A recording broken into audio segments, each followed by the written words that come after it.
Bonjour à vous pèlerins du web. Les éléments de la Transcaucasie sont majeurs dans l'évolution moyen-orientale au cours de l'âge du bronze. Il est impossible d'en faire l'impasse au risque de ne jamais comprendre l'émergence des grands empires qui hantent nos esprits lorsqu'on se prend à rêver de la haute antiquité. Vous avez à présent comme base fondamentale la notion que les courants migratoires qui affectent le Proche-Orient syro-anatolien et l'Asie se sont inversés. La pression migratrice se fait à présent du nord vers le sud. C'est à mon sens ce qui donne le véritable caractère révolutionnaire de l'opportuniste et guerrière culture Yamna. Dans les deux vidéos précédentes, nous avons donné un aperçu du troisième millénaire à travers le prisme mésopotamien, et nous avons fait allusion à des peuples conquérants, les Gutis, les Ourites, les Urartéens, mais aussi les Hittites et les Assyriens, tous émergeant dans l'horizon transcaucasien et tous considérés comme barbares pour les civilisations sumériennes et élamites. L'Égypte, l'Inde et la Chine restent pour l'heure, et pour ainsi dire, en vase clos. Elles feront l'objet de playlists futures. Cette vidéo est consacrée à la culture qui sert de terreau pour l'émergence de ces peuples conquérants. Je veux parler de la culture Kuro-Arax. Généralité introductive. La culture Kuro-Arax s'est développée à l'âge du bronze entre moins 3400 et moins 2000, essentiellement en Transcaucasie, c'est-à-dire la portion asiatique du Caucase, mais aussi dans l'est de l'Anatolie et dans le nord-ouest de l'Iran. Son nom lui vient des deux principaux fleuves qui baignent cette partie sud-caucasienne, la Koura et l'Arax. Elle se distingue des cultures qui la précèdent, c'est-à-dire la culture de Choulaveri-Shomu, qui évolue de moins 6000 à moins 4000 et qui a déjà été traitée dans la vidéo 082, et aussi des cultures qui lui succèdent, c'est-à-dire les Ourites, dès moins 2350 et les Urartéens à partir de moins 2000. Elle se distingue aussi des cultures contemporaines voisines, c'est-à-dire des Hattis en Anatolie, présents dès moins 4800, des Amorites en Syrie, présents dès moins 2400, des Akkadiens en Mésopotamie septentrionale, présents dès moins 2358, et des Gutis dans le nord du Zagros iranien, présents dès moins 2200. Cette distinction se constate par des productions matérielles très spécifiques dans les poteries, les objets en métal et dans l'architecture, et par des pratiques sociales originales, notamment dans les traditions funéraires et cultuelles. Kuro-Arax forme un véritable complexe culturel, dont les étapes formatives, les dates et les circonstances de son développement ont longtemps été débattues. Il a été suggéré que la culture de Sioni, qui se développe dans l'est de la Géorgie autour de moins 4000, représentait peut-être une transition entre la culture de Choulaveri-Shomu et la culture Kuro-Arax. Les zones de Kartli, l'antique Ibérie, et de Kakheti, grande région viticole dans le bassin de la rivière Sioni, sont en effet considérées comme celles ayant livré les plus anciennes attestations de la culture Kuro-Arax. Cette dernière se serait donc formée localement à partir des traditions des communautés locales de Choulaveri-Shomu, tout en incorporant des traditions et des influences culturelles d'autres régions. Cependant, certains érudits pensent que la céramique rouge et noire typique de cette culture serait originaire d'Anatolie orientale, d'Arslan Tepe et de Erzurum, puis se serait diffusée vers la Transcaucasie, où elle se serait mélangée aux traditions locales. On distingue deux phases d'évolution pour la culture Kuro-Arax. La phase Kuro-Arax I, entre moins 3400 et moins 2900, au cours de laquelle l'homogénéité des poteries est de mise dans toutes les régions, et la phase Kuro-Arax II, entre moins 2900 et moins 2000, où l'on observe une fragmentation régionale dans les styles de poterie, leur forme et leur décor. La cause de sa disparition n'est pas claire et pourrait être due à l'intrusion de peuples des steppes du nord ciscaucasien, en particulier ceux qui vont former localement les Ourites et les Urartéens. Expansion de la culture. L'expansion de la culture transcaucasienne de Kuro-Arax débute vers -3500, au moment où Yamna se distingue dans les steppes méridionales d'Europe, au nord de la Ciscaucasie. On sait que Yamna va bousculer l'ensemble des cultures européennes et d'Asie centrale, et qu'elle est vraisemblablement un facteur de mutation sur sa voisine ciscaucasienne du sud, Maïkop, dont on a dit qu'elle sera une zone tampon entre le monde des steppes et les régions de Transcaucasie. Il n'est donc pas exclu que des éléments de Maïkop aient alors traversé les monts du Caucase pour venir s'établir en Géorgie orientale, aux côtés des Choulavériens locaux. L'expansion de la culture transcaucasienne se poursuit encore autour de -2900. À ce moment, la poussée des Yamna vers l'Europe est responsable de l'inversion du flux migratoire, qui originellement, depuis -6400, se faisait de l'Anatolie vers l'Europe. Des éléments usatoviens vont venir s'installer aux côtés des Hattis anatoliens, contribuant à l'émergence de la langue louvite dans la région. Nous avons traité de cela dans les vidéos 0816 et 0817. Il est possible que, de proche en proche, la Transcaucasie ait été prise dans une tenaille migratoire entre des groupes Maïkop venant du Nord Caucase et des groupes anatoliens venant de l'Ouest, tandis qu'au sud, la Mésopotamie, sous l'influence urukéenne, reste étrangère aux mutations qui s'opèrent, et qu'à l'est, les monts Zagros constituent encore une barrière avec les mondes élamites iraniens, bien que l'on ne puisse exclure la possibilité d'une interaction entre la Transcaucasie et le monde iranien. Quoi qu'il en soit, cette expansion semble avoir été longue et lente, et elle s'appuie sur le développement des cultures du nord-est de l'Anatolie autour de Erzurum. La preuve que ces lieux sont occupés par des populations migrantes vient du fait que les groupes Kuro-Arax sont marqués par des styles de poterie distinctifs. Les arrivants, sans doute à majorité du nord, ne dominaient ni ne remplaçaient les populations locales. Le mixage de populations se constituait autour de l'agriculture et de l'élevage. Mais, du fait du relief, les zones de pâturage dominaient sur les zones agricoles. L'élevage des bovins et des moutons et, dans une moindre mesure, des chèvres, constituait une des principales activités.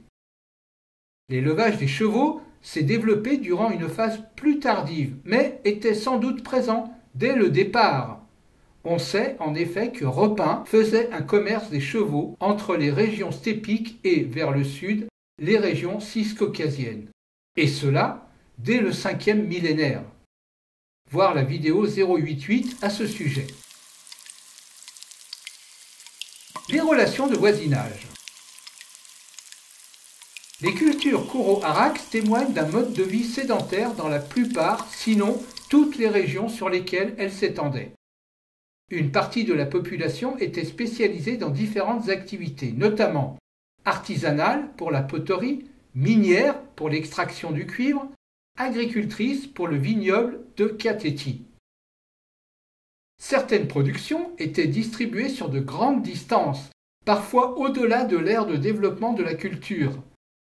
Ainsi, la viticulture, en lien avec la production de vin, est attestée dès cette période et témoigne de la persistance de pratiques déjà anciennes dans cette région. La diffusion du vase à boire, comme ceux que l'on peut trouver sur le site galiléen de Khirbet Khérak, mais aussi celle des larges vases utilisés pour la fermentation du raisin, est clairement liée à l'extension de cette culture Kuro-Arax. Il en est de même pour les matières premières métallifères, le cuivre natif en particulier, qui était exporté de l'autre côté des monts Caucase vers les fameux forgerons de Maïkop pour la forge des épées. De même, vers le sud, de nombreuses découvertes témoignent d'échanges avec les régions voisines, notamment avec la Mésopotamie uruguayenne. Le Taurus et le Zagros étaient également des destinations courantes pour les commerçants Kouro-Arax. Elles ont été des zones stratégiques de ressources pour l'économie productive mésopotamienne. Les supervilles de Cucuteni, en Ukraine, au IVe millénaire avant notre ère, pourraient être le résultat des échanges avec le pays de Sumer via le réseau commercial qui devait passer par la Transcaucasie. On en veut pour preuve la présence de poteries mésopotamiennes datées de -3500 dans la région de Kouro-Arax de Géorgie. Ainsi, déjà, les précurseurs du Kouro-Arax auraient été en contact avec la Mésopotamie. Cependant, les influences uruguayennes ne sont pas évidentes chez les Kouro-Arax. Les contrastes entre ces deux groupes ethniques restent importants. En effet, les sociétés Kouro-Arax n'étaient pas urbaines et, autant que nous puissions en juger, elles avaient initialement une économie de subsistance. Elles dépendaient davantage des produits pastoraux que des produits agricoles. L'organisation sociale présentait moins de centralisation et aussi une moindre différenciation sociale qu'en Mésopotamie. Par continuité avec Choulaveri-Chomu, les productions Kouro-Arax semblent avoir été liées aux ressources locales telles que l'obsidienne et le silex, le minerai de cuivre, les pierres semi-précieuses comme la cornaline et certaines plantes indigènes comme le blé, l'orge et surtout le raisin. Les Kouro-Arax étaient de grands amateurs de vin. Organisation sociale. Dans la très grande majorité des cas, les sites de la culture Kouro-Arax ont été fondés ex nihilo. On ne note en effet aucune continuité dans les modalités d'occupation du territoire entre le Chalcolithique et l'âge du bronze.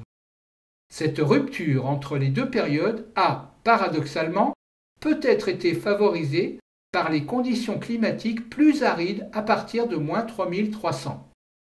L'aridité aurait rendu les hautes terres du Caucase plus favorables à la culture des céréales et de la vigne. On observe en effet une fréquentation plus intensive et permanente des zones montagneuses dès -3500, avec des sites situés au-delà de 1500 mètres d'altitude.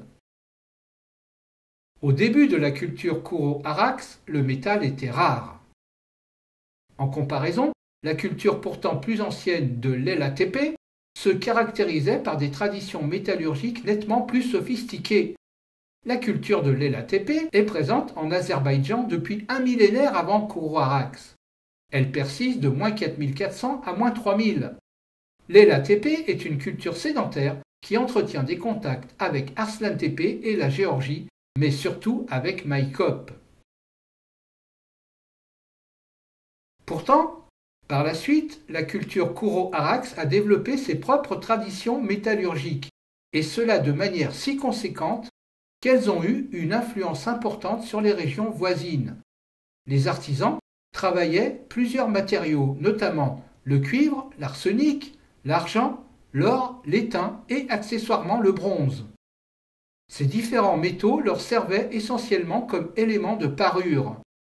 Les objets en métal produits dans les sites Kouro-Arax se retrouvent très loin de leur lieu de fabrication. Au nord, jusque dans les bassins de la Volga, du Dniepr et du Don. Au sud, jusqu'en Syrie et en Palestine. Et jusque vers l'ouest de l'Anatolie, dans la Troade. Parmi les objets caractéristiques produits par les artisans de cette période, les chenets, éléments métalliques placés par paires pour retenir les bûches du foyer, se distinguent par leur fréquence et certains portent des caractères anthropomorphes et zoomorphes, sans doute liés avec certaines croyances. On n'observe aucune organisation centralisée de l'occupation du territoire. Il n'y a pas de véritable site majeur dont dépendraient des sites secondaires. Au sein de chaque site, aucune structure ne se distingue. La maisonnée semble avoir constitué le maillon de base de l'organisation sociale. Alors que durant le Chalcolithique, certaines sépultures individuelles étaient dotées d'un très riche mobilier, suggérant une hiérarchisation marquée de la société, notamment à Varna, dans le Kuro-Arax, les sépultures sont collectives et livrent un mobilier très homogène, généralement dépourvu de biens exotiques ou de prestige. L'ensemble de ces éléments suggère donc que, contrairement aux cultures chalcolithiques, la culture Kuro-Arax se caractérise par une organisation sociale très peu différenciée, voire égalitaire. Cette identité ethnique ne se limite donc pas au style de la poterie, mais concerne également les pratiques funéraires, l'habitat et la mode. Les archéologues ont découvert les restes d'un rituel religieux commun qui s'étend sur de vastes zones de la Transcaucasie et même sur la diaspora émigrée. Cette pratique religieuse courante est représentée par un type d'emplacement rituel avec des cheminées décorées, soit en céramique, soit en chenets autoportants. La construction et l'aménagement des maisons sont également identiques. Cette homogénéité culturelle témoigne d'une structure et d'une activité commune aux différents groupes sociaux centrés sur la famille. Les objets métalliques partagent également des modèles de conception communs, en particulier dans les objets décoratifs. Des boucles d'oreilles en spirale et des épingles à deux extrémités en spirale se trouvent dans toute la gamme des Kuro-Arax. Pour ne pas surcharger cette vidéo, nous en restons là. Et vous donnons rendez-vous la semaine prochaine pour la suite, qui traitera du devenir de la diaspora Kuro-Arax.